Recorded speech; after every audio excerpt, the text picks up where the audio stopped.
very much. Thank you. Thank you.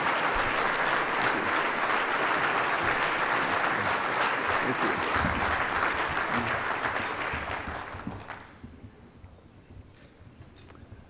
I thank the Society for International Development, its members, its leadership, especially Betsy Boston and Joe Foyer, for the work they do on development issues around the world, and for organizing this remarkable annual gala.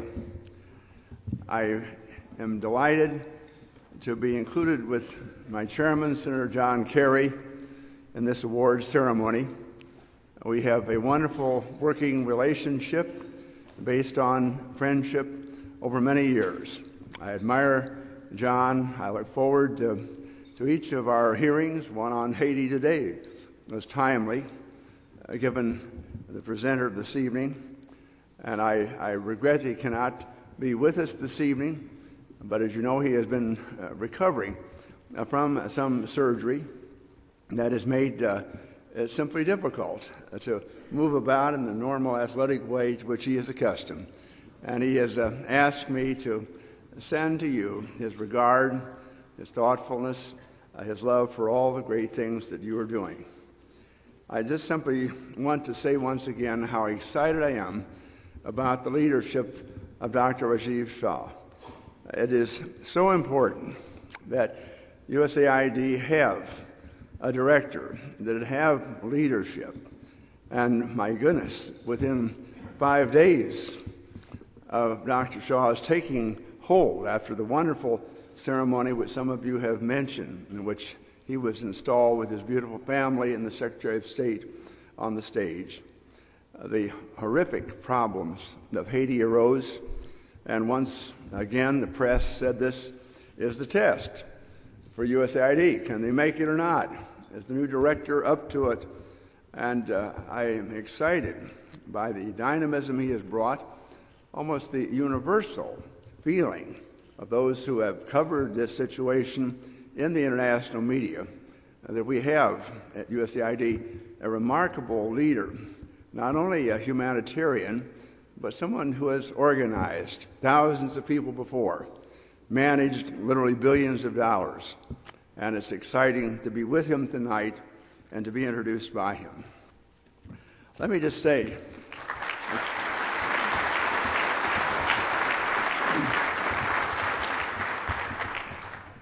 I commend all of our responders from all government agencies for their courage, their compassion, and their skill as they continue their mission in Haiti. I join each one of you in extending our prayers to the people of that nation. I also would mention that the gist of our hearing today offered real prayers for the governance of the country, for the development of the institutional aspects, the leadership, the people that will need to carry on for a long time after the rest of the world has moved on to other crises and to other ventures. Tonight, I would also like to take an opportunity to offer a few points about where we have come from and where we might be going with regard to United States investments in development. The challenges of global poverty and hunger are growing at a time when worries about the sustainability of natural resources are increasing. Population growth and increased affluence in some parts of the globe will require that we more than double world food production by the year 2050 to keep pace. At the same time, to address environmental concerns, we will have to harvest that food from roughly the same amount of land that is in production today. The accessibility and availability of food deeply affects the health of populations. Childhood malnutrition has lifelong consequences for the productivity of individuals and nations. Poverty denies opportunity to the world's young people and breeds extremism and instability that spills over borders. It is not surprising that the CIA has long tracked and analyzed global food supplies as an indicator of potential conflict. There is probably not a person in this room who would disagree that development is critical for United States national security, and that the alleviation of poverty and hunger is a key component. This is a sentiment that is shared in most parts of our government, including the Department of Defense. But even though the importance of advancing development goals is evident, constructing the most efficient, accountable, and transparent means for achieving those goals is complex and very challenging. Differences of opinion exist with regard to who should be performing development functions and how these activities should be integrated into broader foreign policy efforts. We have not reached a consensus in this country and within our government on who should be doing what, where, and why. Now, as we debate these issues, we should keep in mind that diplomacy and development are two distinct disciplines.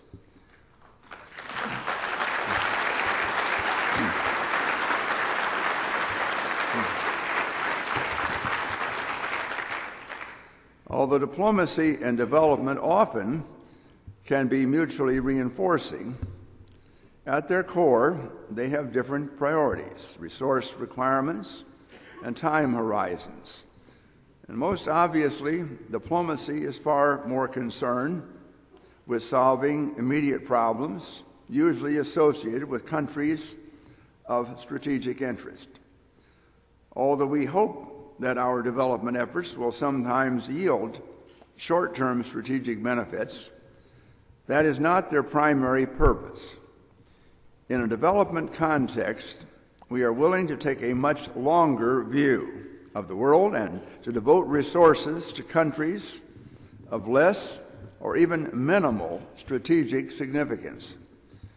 We are willing to allow the diplomatic and national security benefits of development work to accrue over time. And we are willing to engage in missions for purely altruistic reasons. These differences underscore why development must be an independent partner of diplomacy and not merely its servant.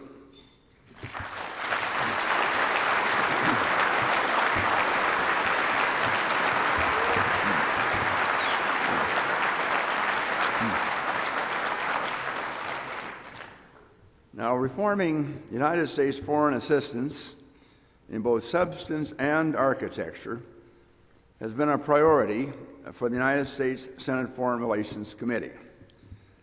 Senator Hillary Clinton has stated, and I quote, "I want USAID to be seen as the premier development agency in the world," end of quote.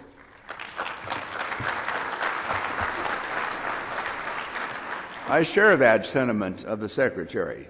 And one of the basic questions with respect to foreign aid reform is how we can best strengthen the capacity of USAID to run effective assistance programs.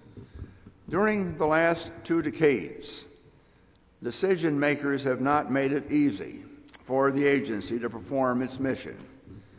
Development resources declined precipitously in the 1990s, and reorganization initiatives resulted in the agency's loss of evaluation, budget, and policy capacity. There is broad consensus among development experts that the loss of these functions at USAID is inhibiting the success of our development programs now. Our development efforts will never be as effective as they should be if the agency that houses most of our development expertise is cut out of relevant policy and budget decisions.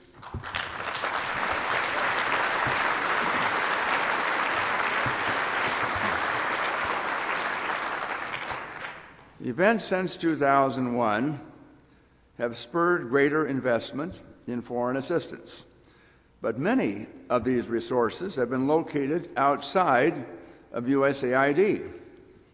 Roughly 24 departments and agencies have taken over some aspects of foreign assistance, including the Department of Defense and the Department of Agriculture. The President has advocated doubling foreign assistance over time and has announced new initiatives on food security and health.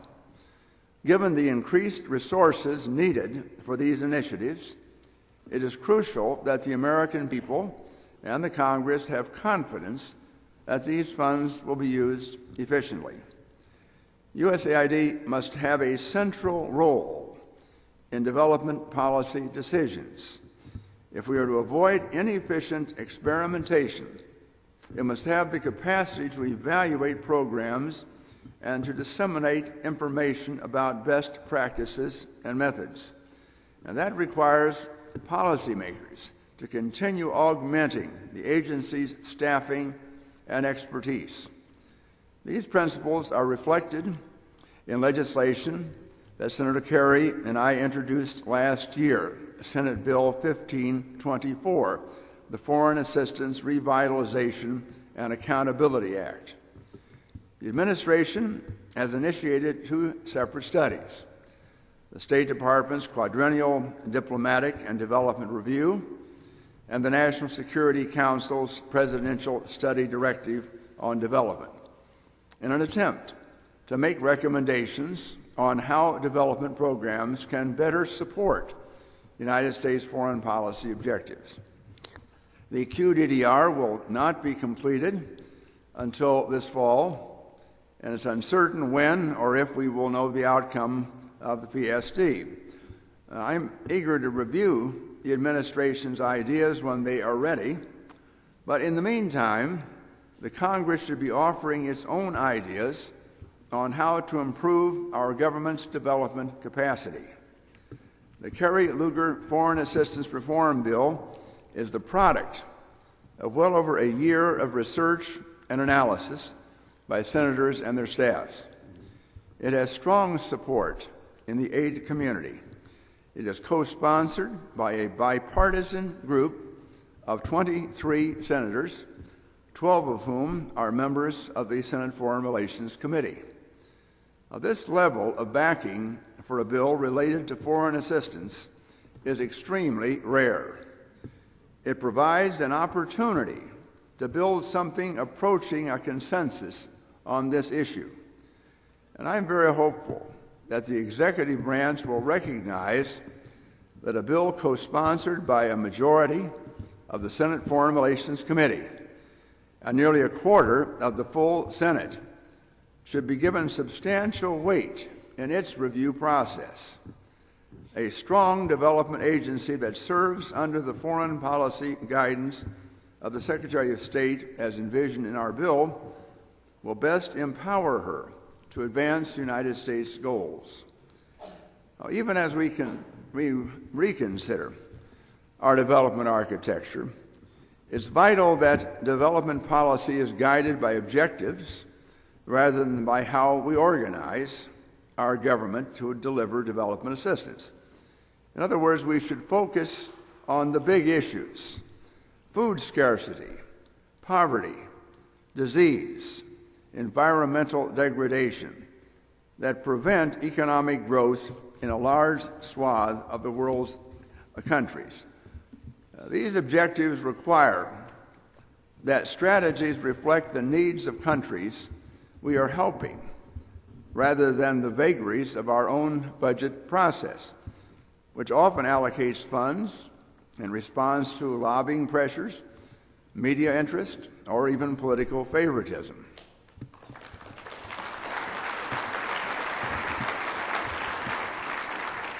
Country strategies based on broad objectives also give us the best chance to avoid dependence on arbitrary spending targets for specific sectors. For example, promoting food security requires investments not just in agricultural production, but in clean water, in infrastructure, basic and higher education, and land titling, to name just a few factors.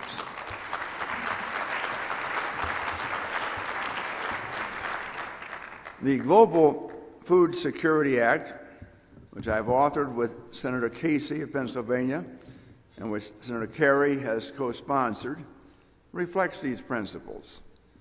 The food price crisis that occurred in 2008 resulted from a culmination of policy choices by donor and recipient governments over a decades-long period. And that crisis was surely a wake-up call for the development community, for international donors, and for policymakers worldwide. Because achieving food security must be a multi-sector endeavor that goes beyond simply raising crop yields, U.S. policy must seek to integrate a variety of approaches and actors. At the same time, we do not want to delegate responsibility for food security to multiple departments. That could further weaken our already fractured foreign assistance structure. And that is why our bill designates USAID, which has the broad development experience necessary, as the lead agency to implement that strategy.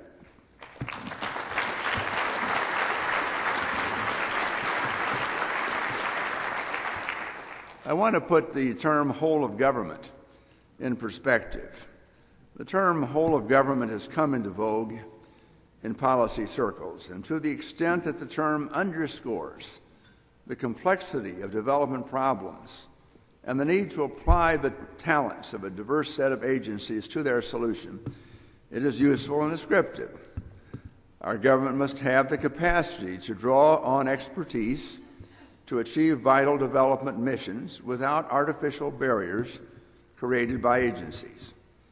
Many agencies are working together successfully on development problems in many parts of the world. But we should not mistake the term whole of government for an organizational strategy. Even if multiple agencies are making contributions, someone must be in charge. Someone must coordinate the activities of all involved.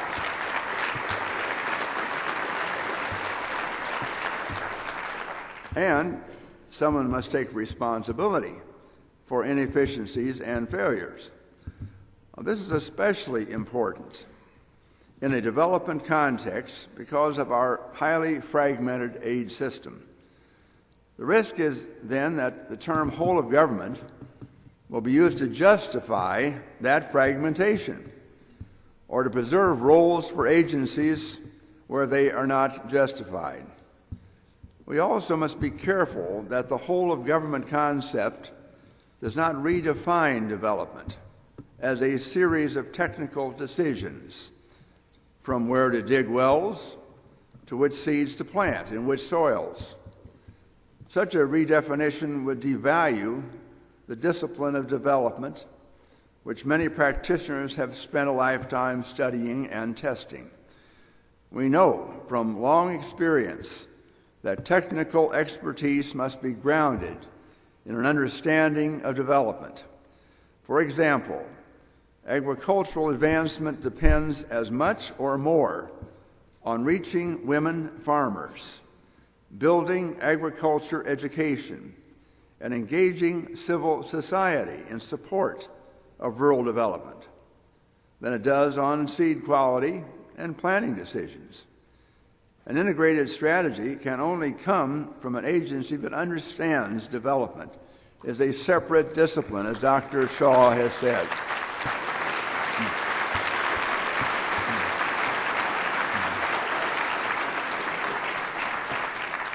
I believe the starting point for any future design of our assistance programs should not be the status quo, but rather the period in which we had a well-functioning and well-resourced aid agency. Even if we emphasize the talents of multiple agencies, a strong aid agency that can design integrated country-specific strategies is a key to success. Instead of accepting whole of government or or any other organizational model as the guiding narrative. I believe there is a more helpful way of viewing the development mission. That is, unity of purpose. We need to be unified around common purposes for which we can marshal the appropriate level of resources and variety of approaches. There will be situations that call for the involvement of multiple agencies under the direction of one government entity. But the decisions to involve other government actors should be driven by the purpose, such as clearly the case now in Haiti. The United States government and international actors are unified for the purpose of disaster response. That response involves the coordination of hundreds of organizations to rescue people and to provide basic elements needed for survival. At some point soon, the mission will evolve from disaster response to reconstruction and then to development. We should be asking whether we'll be able to maintain a unity of purpose even as that purpose changes. The Lugar-Casey bill proposes that there be a unity of purpose around achieving global food security. Regardless of the situation, it is the unity of purpose that should guide how foreign assistance is designed. And I applaud Senator Clinton for adopting food security as a top priority. Her interagency team has been working diligently on its global food security and hunger initiative, and Congress has been responsive in appropriating funding. Many operational decisions have yet to be made, particularly decisions relating to coordination. But I stand ready to work with the administration to pass the Lugar-Casey bill as soon as possible. And I look forward to achieving a unity of purpose between Congress and the administration on food security. Now, these are not easy issues to solve, and I applaud each and all of you here tonight for your dedication to development and your willingness to work with Congress and the administration as we try to rebuild our assistance infrastructure. I would conclude with a quote from Dr. Norman Borlaug, the Nobel laureate and father of the Green Revolution, whose optimism never flagged. And I would add that during my tenure as chairman of the Senate Agriculture Committee, I called upon Dr. Borlaug, wherever he was on this earth, to be a witness at least once a year to bring his idealism, his passion, and his vision to us. He believed that constant striving would eventually wear down all obstacles. He said, and I quote, "I cannot emphasize too strongly the fact that further progress depends on intelligent, integrated, and persistent effort by government leaders, statesmen, tradesmen, scientists, educators, and communication agencies," end of quote. That is as true today as it was 39 years ago when he said it. And I invite everyone here tonight to make their own contribution to that spirit. I thank you very much.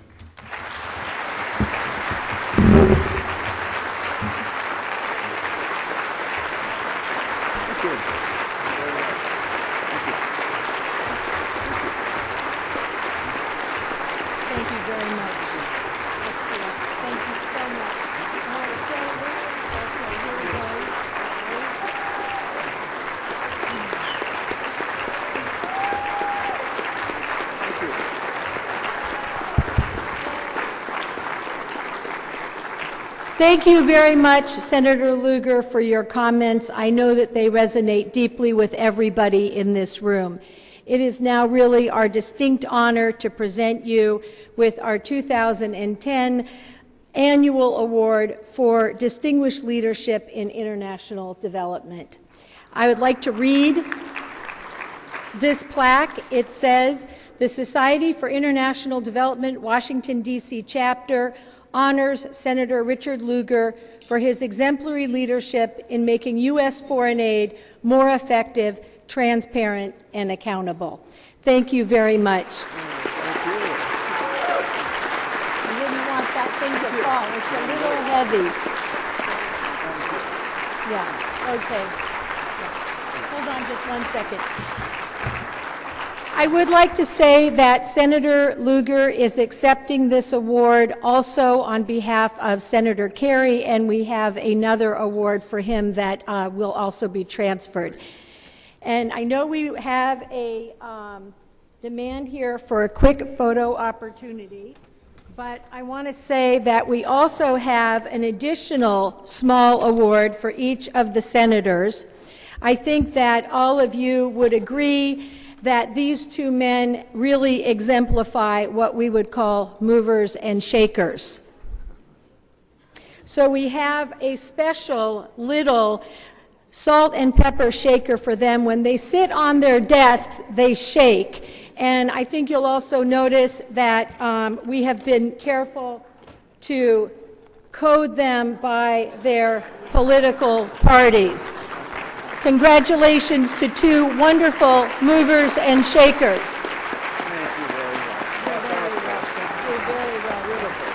Yeah, so there you have your very own special movers and shakers. Okay, he would like to.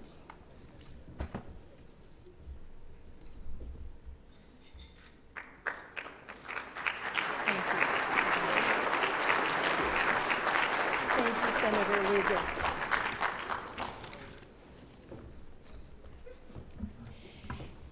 Thank you, everybody, for coming tonight. Feel free to continue to enjoy yourselves and network. You do so beautifully. Again, we really appreciate everyone coming. It's been a marvelous evening. Thank you.